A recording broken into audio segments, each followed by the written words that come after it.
Hello and good morning दोस्तों। तो आज की न्यूज़ स्टार्ट करते हैं। हाल ही में महिलाएं, व्यवसाय और कानून 2024 रिपोर्ट किस संस्था ने जारी किया है? आइए अब ऑप्शन देख लेते हैं। ए ऑप्शन है विश्व बैंक समूह, बी ऑप्शन है विश्व स्वास्थ्य संगठन, सी ऑप्शन है अंतर्राष्ट्रीय महिला संगठन और डी ऑप्शन है संयुक्त राष्ट्र। आइए ऑप्शन देखते हैं कौन सा सही है। ए ऑप्शन सही है, विश्व बैंक समूह। अब इसके बारे में जान लेते हैं। रिपोर्ट का उद्देश्य क्या है? महिलाओं के लिए समान अवसरों को बढ़ावा देना और व्यवसाय में उनकी भागीदारी को बढ़ाना। अगला पॉइंट है विभिन्न देशों में महिलाओं के लिए कानूनी और सामाजिक बाधाओं का विश्लेषण करना। अगला पॉइंट है नीति निर्माताओं और व्यवसाय को महिलाओं के लिए बेहतर वातावरण बनाने के लिए प्रोत्साहित करना। अब इसमें शामिल देश देख लेते हैं कितने हैं। 190 देशों का विश्लेषण किया जाता है इसमें। भारत का स्थान 100वां है। रिपोर्ट में शामिल इम्पोर्टेंट पॉइंट क्या है? महिलाओं के लिए समान वेतन का अभाव है, कार्यस्थल पर भेदभाव किया जाता है, महिलाओं के लिए उद्यमिता में कम अवसर मिलता है।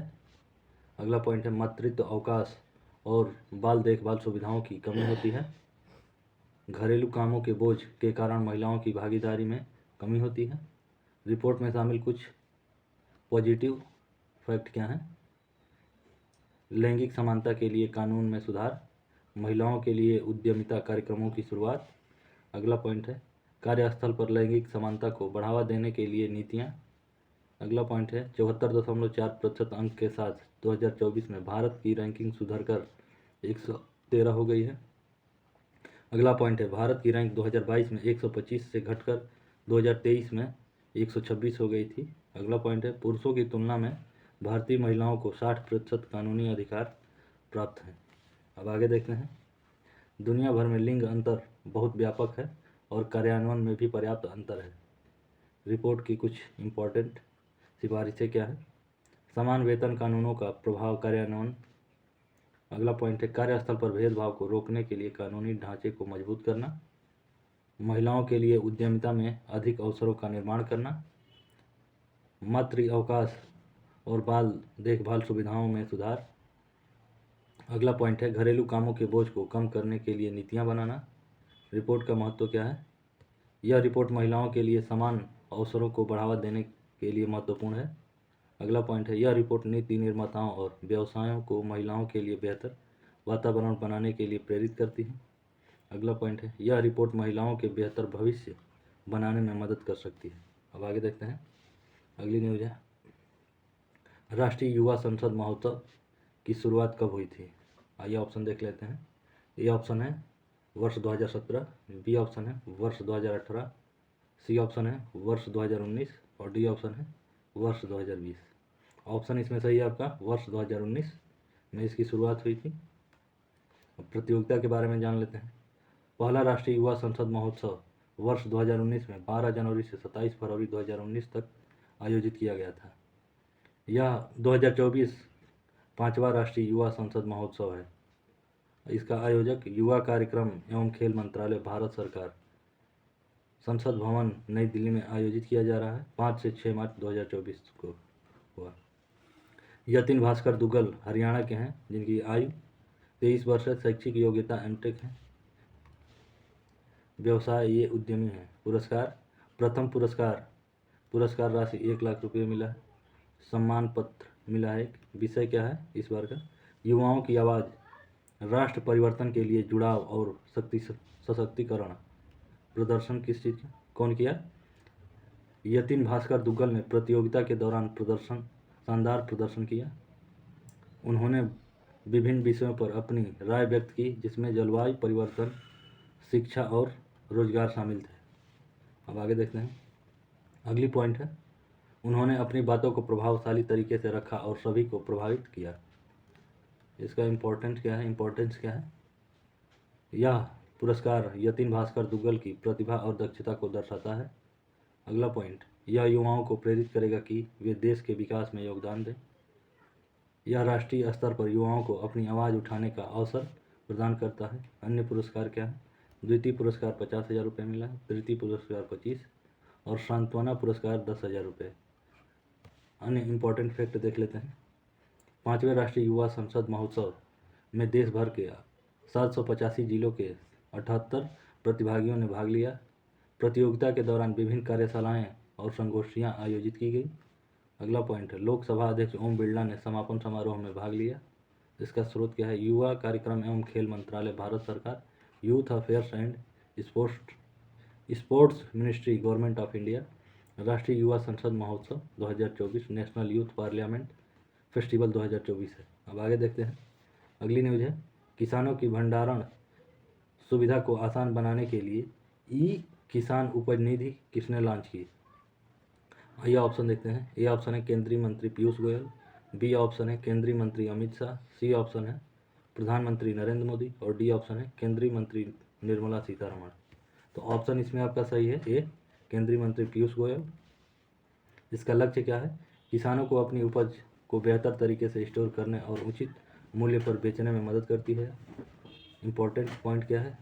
ऋण सुविधा, किसान अपनी उपज को गिरवी रखकर 7% ब्याज दर से 1.60 लाख रुपए तक ऋण ले सकते हैं।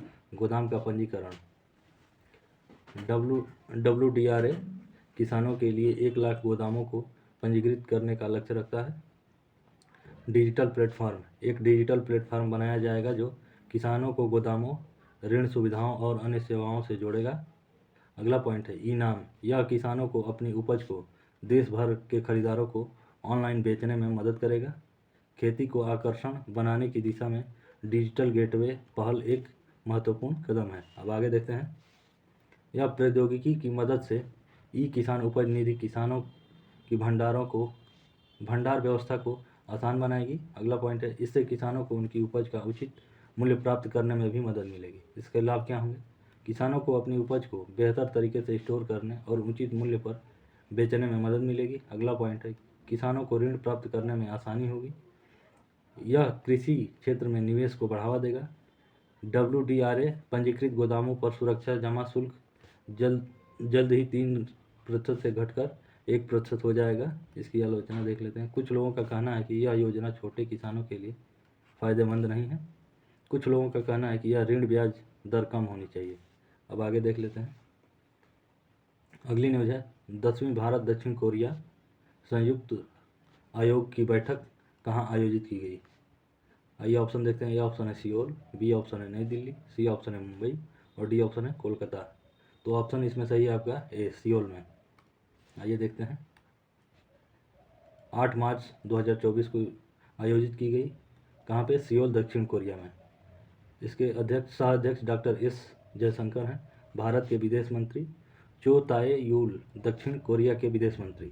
दोनों ने मिलकर के मुख्य मुद्दे क्या हैं? रक्षा विज्ञान और प्रौद्योगिकी, व्यापार और लोगों के बीच आदान प्रदान सहित द्विपक्षीय संबंधों को मजबूत करना। अगला पॉइंट है, उभरती प्रौद्योगिकियों, सेमीकंडक्टर और हरित हाइड्रोजन जैसे क्षेत्रों में रणनीतिक साझेदारी का विस्तार करना। अगला पॉइंट है, हिंद प्रशांत क्षेत्र में सुरक्षा और सहयोग को बढ़ावा देना।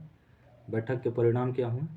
दोनों देशों ने रक्षा विज्ञान और प्रौद्योगिकी, व्यापार और लोगों के बीच आदान प्रदान सहित विभिन्न क्षेत्रों में सहयोग पर कई समझौतों पर हस्ताक्षर किए। अब आगे देखते हैं। उन्होंने उभरती प्रौद्योगिकियों, सेमीकंडक्टर और हरित हाइड्रोजन जैसे क्षेत्रों में अपनी रणनीतिक साझेदारी को मजबूत करने की प्रतिबद्धता व्यक्त की। अगला पॉइंट है, उन्होंने हिंद प्रशांत क्षेत्र में सुरक्षा और सहयोग को बढ़ावा देने के लिए मिलकर काम करने पर भी सहमति व्यक्त की। अब महत्व जान लेते हैं इसका इम्पोर्टेंस। यह बैठक भारत और दक्षिण कोरिया के बीच मजबूत और बढ़ते संबंधों को दर्शाती है। अगला पॉइंट है, यह दोनों देशों के लिए महत्वपूर्ण क्षेत्रों में सहयोग को आगे बढ़ाने में मदद करेगा। अगला पॉइंट है, यह हिंद प्रशांत क्षेत्र में शांति और स्थिरता को बढ़ावा देने में भी योगदान देगा। आगे देखते हैं। यह 8 मार्च 2024 को उपलब्ध है। भविष्य में बैठकों के परिणामों के बारे में जानकारी उपलब्ध हो सकती है। आगे देखते हैं। नीति आयोग का नीति फॉर स्टेटस प्लेटफॉर्म किसने लॉन्च किया? आइए ऑप्शन देख लेते हैं। ए ऑप्शन है प्रधानमंत्री नरेंद्र मोदी, बी ऑप्शन है केंद्रीय मंत्री अश्विनी वैष्णव, सी ऑप्शन है नीति आयोग के मुख्य कार्यकारी अधिकारी VR सुब्रमण्यम और डी ऑप्शन है इन तीनों में से कोई नहीं। तो ऑप्शन आपका सही है इसमें बी, केंद्रीय मंत्री अश्विनी वैष्णव। अब आगे देख लेते हैं। लॉन्च इसको किया गया। रेल और आईटी मंत्री अश्विनी वैष्णव ने नीति आयोग का नीति फॉर स्टेटस प्लेटफॉर्म लॉन्च किया। इसका उद्देश्य क्या है? यह प्लेटफॉर्म राज्यों को नीति निर्माण और कार्यान्वयन में डेटा संचालित दृष्टिकोण अपनाने में मदद करेगा। इसकी मुख्य विशेषताएं हैं: डेटा संचालित निर्णय लेने। यह प्लेटफॉर्म राज्यों को विभिन्न क्षेत्रों जैसे शिक्षा, स्वास्थ्य, कृषि और बुनियादी ढांचे में डेटा संचालित निर्णय लेने में मदद करेगा। नीतिगत सुधारों की निगरानी। यह प्लेटफॉर्म राज्यों को नीतिगत सुधारों की निगरानी और उनका मूल्यांकन करने में मदद करेगा। अगला पॉइंट है ज्ञान और अनुभव का आदान प्रदान। यह प्लेटफॉर्म राज्यों को ज्ञान और अनुभव का आदान प्रदान करने में मदद करेगा। इसके लाभ क्या होंगे? बेहतर नीति निर्माण और कार्यान्वयन होगा, बेहतर सेवा का वितरण किया जाएगा, नागरिकों के जीवन में सुधार होगा। प्लेटफॉर्म पर ज्ञान उत्पादों के 2 विषयों लिंग और जलवायु परिवर्तन के 10 क्षेत्र शामिल हैं। इन 10 क्षेत्रों में कृषि, शिक्षा, ऊर्जा, स्वास्थ्य, आजीविका, कौशल विनिर्माण, एमएसएमई, पर्यटन, शहरी जल संसाधन शामिल है। अगला पॉइंट है यह प्लेटफॉर्म मोबाइल फ़ोन सहित कई उपकरणों के माध्यम से सुलभ है। यह मंच सरकारी अधिकारियों को कार्यवाही, ज्ञान और अंतर्दृष्टि से सुसज्जित करेगा। अगला पॉइंट है उपलब्धता इसकी है। यह प्लेटफॉर्म सभी राज्यों के लिए उपलब्ध है। तो आज की न्यूज़ हम समाप्त करते हैं।